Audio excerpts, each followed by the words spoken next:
संतरोप गोदावरी तेथील तुम्ही आहावारी आम्ही किल्लर कूप सरोवरी म्हणून निवेद तुम्हा आम्हा.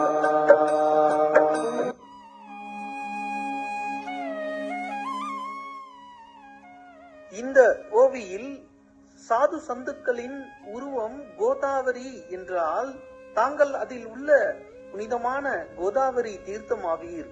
நாங்களோ குளம், குட்டை, கிணறு ஆகிய நீர்நிலைகளில் உள்ள சாதாரண தண்ணீர் போன்றவர்கள்.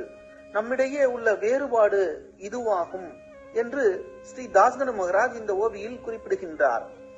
இங்கு நாம் சாயியோடு நம்மை ஒப்பிட்டுக் கொள்ள முடியுமா என்று ஒரு ஐயம் தோன்றியது. ஆனால் தாஸ்கனு மகராஜ் அவர்கள் ஏற்கனவே ஆன்மாவை நீர் என்றும் உடலை படுகை என்றும் ஒப்பிட்டார் என்பதை நாம் பார்த்தோம்.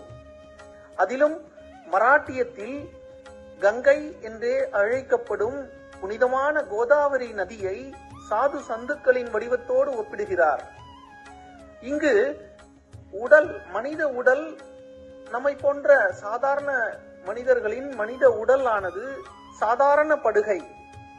அதே நேரத்தில் சாது சந்துக்களின் புனிதமான உடலானது புனிதமான கோதாவரிக்கு சமமானது என்று ஸ்ரீ தாஸ்கனு மகராஜ் குறிப்பிடும் முகமாகவே நம்மையும் சாயியையும் ஒப்பிட்டுள்ளார். எனவே இது ஒப்பீடாக கருத இயலாது. நமக்கு ஸ்ரீ சாயிநாதரின் மேன்மையை உணர்த்துவதற்காக ஸ்ரீ தாஸ்கனு மகராஜ் அவர்கள் இயற்றிய துதி இது என்பதை நாம் உணர்ந்து கொள்ள வேண்டும். ஜெய் சாய்ராம்.